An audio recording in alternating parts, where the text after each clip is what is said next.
اعوذ باللہ من الشیطان الرجیم بسم اللہ الرحمن الرحیم یا ایھا الذین آمنوا کتب علیکم الصیام کما کتب علی الذین من قبلکم لعلکم تتقون۔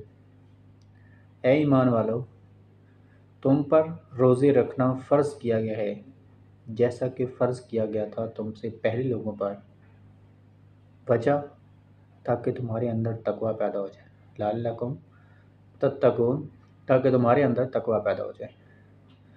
زیر مطالعہ رکوع میں صوم کی عبادت کا ذکر کیا گیا ہے، یعنی روزے رکھنے کا۔ عربوں کے ہاں صوم یا صیام کے لفظ کا اطلاق اور مفہوم کیا تھا، اس سے وہ کیا مراد لیتے تھے، اسے ذرا سمجھ لیجیے۔ عرب خود تو روزے نہیں رکھتے تھے، البتہ اپنے گھوڑوں کو رکھواتے تھے۔ اس کی وجہ یہ تھی کہ اکثر عربوں کا پیشہ غارت گری اور لوٹ مار تھا، پھر مختلف قبائل کے مابین وقفہ سے جنگیں ہوتی رہتی تھیں۔ ان کاموں کے لیے ان کو گھوڑوں کی ضرورت ہوتی تھی، اور وہ گھوڑا اس مقصد کے لیے نہایت موزوں جانور تھا۔ اس پر بیٹھ کر تیزی سے جائیں، لوٹ مار کریں، شب خون ماریں اور تیزی سے واپس آ جائیں۔ اونٹ تیز رفتار جانور نہیں ہے، پھر وہ گھوڑے کے مقابلے میں تیزی سے اپنا رخ بھی نہیں پھیر سکتا، مگر گھوڑا جہاں تیز رفتار جانور ہے وہاں تنگ مزاج اور نازک مزاج بھی ہے۔ چنانچہ وہ تربیت کے لیے ان گھوڑوں سے یہ مشقت کراتے تھے، ان کو بھوکا پیاسا رکھتے تھے اور ان کے منہ پر ایک توبڑا چڑھا دیتے تھے۔ اس عمل کو وہ صوم کہتے تھے، اور جس گھوڑے پر عمل کیا جائے اسے وہ صائم کہتے تھے، یعنی یہ روزہ ہے۔ اس طرح وہ گھوڑوں کو بھوک پیاس جھیلنے کا عادی بناتے تھے، کہیں ایسا نہ ہو کہ مہم کے دوران گھوڑا بھوک پیاس سے برداشت نہ کر سکے اور جی ہار دے۔ اس طرح تو سوار کی جان شدید خطرے میں پڑ جائے گی اور زندگی کے لالے پڑ جائیں گے۔ مزید یہ کہ عرب اس طور پر گھوڑوں کو بھوکا پیاسا رکھ کر موسم گرما اور لو کی حالت میں انہیں لے کر میدان میں جا کھڑے ہوتے تھے۔ وہ اپنی حفاظت کے لیے اپنے سروں پر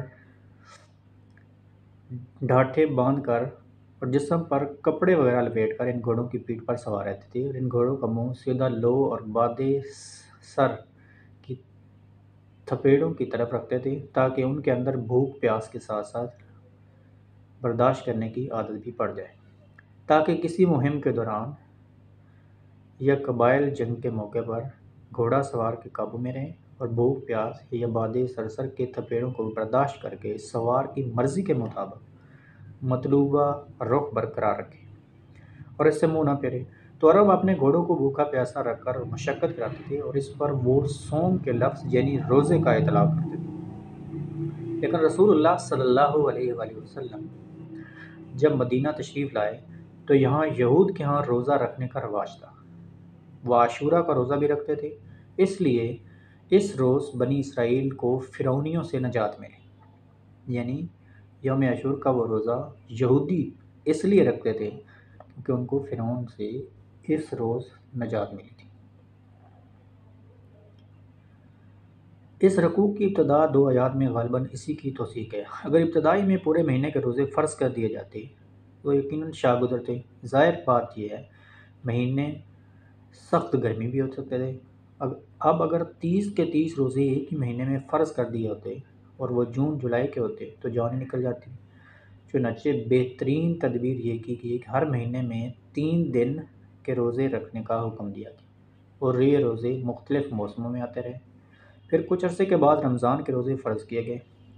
ہر مہینے میں 3 دن کے روزوں کا جو ابتدائی حکم تھا اس میں اللہ تعالیٰ یہ اجازت تھی کہ جو شخص یہ روزے نہ رکھے وہ اس کا فدیہ دے، اور اگر وہ بیمار یا مسافر ہے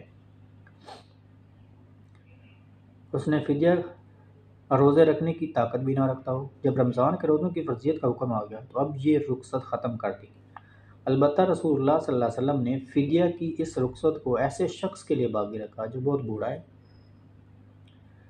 یا کسی ایسی سخت بیماری میں مبتلا ہے جو روزے رکھنے سے اس کے لیے جان کی ہلاکت کا اندیشہ ہو سکتا ہے۔ یہ ہے ان آیات کی طویل جس پر میں بہت عرصہ پہلے پہنچ گیا تھا، لیکن چونکہ اکثر مفسرین نے یہ بات نہیں لکھی۔ یہ فرما رہے ہیں جناب علامہ ڈاکٹر اسرار احمد صاحب۔ وہ کہتے ہیں کہ میں اس آیت کی تفسیر پر بہت پہلے پہنچ گیا تھا، لیکن چونکہ اکثر مفسرین نے یہ بات نہیں لکھی، اس لیے میں اسے بیان کرنے سے جھجکتا رہا۔ بعد میں مجھے معلوم ہوا کہ مولانا انور شاہ کشمیری کی رائے یہی ہے، تو مجھے اپنی رائے پر اعتماد ہو گیا۔ پھر مجھے اس کا ذکر تفسیر کبیر میں امام راضی کے ہاں بھی مل گیا کہ مقتدمین کے ہاں یہ رائے موجود ہے کہ روزہ کے متعلق پہلی دو آیتیں 183 اور 184 رمضان کے روزے سے متعلق نہیں ہیں، بلکہ یہ ایام بیض کے روزوں سے متعلق ہیں۔ ایام بیض کے روزے رسول اللہ صلی اللہ علیہ وسلم 22 کے روزے رسول اللہ صلی اللہ علیہ وسلم نے رمضان کے روزوں کی فرضیت کے بعد بھی نفلاً رکھے۔ روزے کے احکام پر مشتمل یہ رکوع 6 آیتوں پر مشتمل ہے، اور اس اعتبار سے یہ ایک عجیب مقام ہے کہ ایک جگہ روزے کا تذکرہ جامعیت کے ساتھ آ گیا ہے۔ قرآن مجید میں دیگر احکام بہت دفعہ آئے ہیں، نماز کے احکام بہت سے مقامات پر ہیں، کہیں وضو کے احکامات ہیں تو کہیں تیمم کے، کہیں نماز قصر اور نماز خوف کا ذکر ہے، لیکن صوم کی عبادت پر یہ کل 6 آیات ہیں، جن میں ان کی حکمت، اس کی غرضیت، غرض و غید اور اس کے احکام سبھی ایک جگہ آ گئے ہیں۔ یہاں روزے کی غرض و غید تقوی بیان کی گئی ہے، یعنی روزے کا اصل مقصد کیا ہے؟ تقوی ہے۔ اور جنگ کے لیے گھوڑے کو تیار کرواتے تھے، تمہیں تقوی کے لیے اپنے آپ کو تیار کرنا ہے۔ روزے کی مشق تم سے اس لیے کرائی جا رہی ہے تاکہ تم بھوک کو قابو میں رکھ سکو، شہوت کو قابو میں رکھ سکو، پیاس کو برداشت کر سکو۔ تمہیں اللہ تعالیٰ کی راہ میں جنگ کے لیے نکلنا ہوگا، اس میں بھوک بھی آئے گی، پیاس بھی آئے گی۔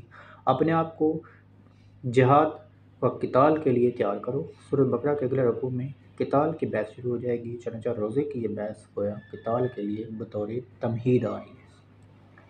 ہم آیت کا ترجمہ ایک دفعہ پھر بیان کر دیتے ہیں۔ بسم اللہ الرحمن الرحیم، یا ایھا الذین آمنوا، اے ایمان والو، کتب علیکم الصیام، تم پر روزے فرض کر دیے گئے ہیں، کما کتب علی الذین من قبلکم، جیسے کہ تم سے پہلے لوگوں پر فرض کر دیے گئے تھے، لعلکم تتقون، تاکہ تمہارے اندر تقوی پیدا ہو جائے۔ ایام محدودات، گنتی کے چند دن، ایام محدودات، گنتی کے چند دن ہیں۔ فمن کان منکم مریضا، اور اس پر بھی جو کوئی تم میں سے بیمار ہو، او علی سفر، یا سفر پر ہو، فعدۃ من ایام اخر، تو تعداد پوری کر لے دوسرے دنوں میں۔ وعلی الذین یطیقونہ، اور جو اس کی طاقت رکھتے ہوں، فدیۃ، ان پر فدیہ ہے، طعام مسکین، ایک مسکین کو کھانا کھلانا۔ ومن تطوع خیرا فہو خیر لہ، اور جو اپنی مرضی سے کوئی خیر کرنا چاہے تو اس کے لیے خیر ہے۔ وان تصوموا خیر لکم، اور روزے رکھو یہ تمہارے لیے بہتر ہے، ان کنتم تعلمون، اگر تم جان جاؤ۔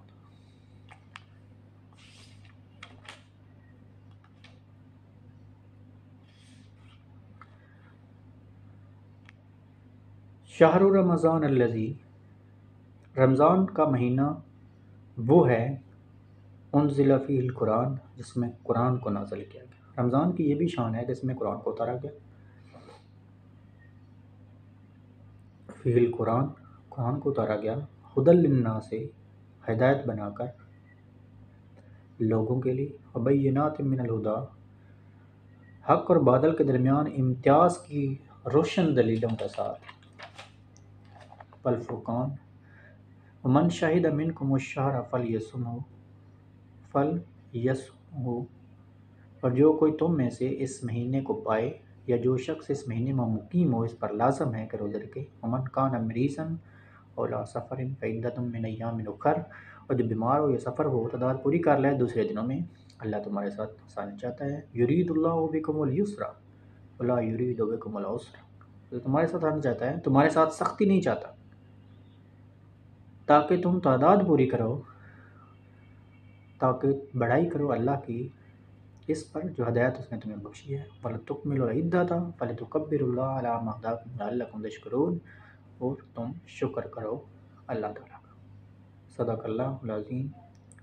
امید ہے کہ ان آیات کا جو تفسیر اور ترجمہ ہے آپ لوگوں کو سمجھ میں آ گیا ہوگا۔ اللہ تعالیٰ ہم سب کو اس پر عمل کرنے کی توفیق عطا فرمائے، آمین۔